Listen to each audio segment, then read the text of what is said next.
ഈ പെരന്റെ അവസ്ഥ ഇതാണ്ടാ, ഒരു വർത്താനല്ലേ, ഒരു ഉണങ്ങി പിടിച്ച പോലെ. നിങ്ങളൊന്നും തീരെ വർത്താനം പറയില്ല. എന്തത് ഉമ്മച്ചിക്ക് കഴിയാത്തോണ്ടല്ലേ? ഉമ്മച്ചിക്ക് വയ്യാത്തോണ്ടാണ് നിങ്ങൾ ആരും ഉണ്ടാത്തത്. ഉമ്മച്ചിന്റെ വളെ കുട്ടിണ്ട് ഗൈസ്. അതുകൊണ്ടാണ് എന്റെ ഉമ്മച്ചല്ല, എന്റെ പെണ്ണുങ്ങള് വയ്യാതായതുകൊണ്ടാണ്.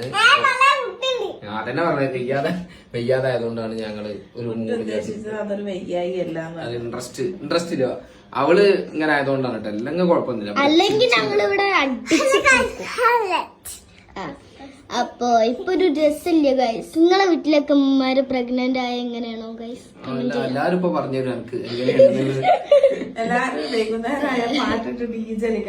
പ്രഗ്നന്റ് ആയൊക്കെ രാത്രി ഡീജൻ. ഇതിപ്പോ ഒരു വെറുതെങ്ങളായ സംസാരിക്കണില്ല. ഞങ്ങളൊക്കെ ഒരു ഒന്നാമത് ഉമ്മച്ചിക്ക് കഴിയും. ഉമ്മച്ചി ഒന്നും ഇപ്പോഴല്ലേ ഉമ്മച്ചി 2 ദിവസമായിട്ടില്ല, കുറച്ച് ദിവസമായിട്ടല്ലേ ഉമ്മച്ചി ബെറ്റർ ആയിട്ടുള്ളൂ. ഞങ്ങള് കൊറേ ആയിക്കണം വീഡിയോ എടുക്കണം, പിന്നെ എടുക്കണ്ടെന്നാണ്. കാരണം ഒന്നാമത് 3-4 മാസമായി ഞങ്ങൾ വീഡിയോ എടുത്തത്. ഇപ്പൊ എത്ര 5ാമത്തെ മാസമായില്ലേ പ്രഗ്നൻസി? 5 മാസമായി. അപ്പം ഒന്നാമത് ആകെ ഇവള് പറ്റ ടയർഡ് ആയതുകൊണ്ട് ഇവരോട് ഉണ്ടായിരുന്നില്ല. ഇവര് ഒരുപാട് നാട്ടിലായിരുന്നു കുറെ ദിവസമായിട്ട്. വെക്കേഷൻ സമയത്ത് കംപ്ലീറ്റ് നാട്ടിലായിരുന്നു. ഇപ്പൊ അടുത്ത് കഴിഞ്ഞ ആഴ്ച കൊണ്ട് വന്നിട്ടുണ്ട്. എന്താ ഒതുങ്ങിയിരിക്കും ഈശോബി? കുഞ്ഞാത്ത എന്താ പറയാനുള്ളത്?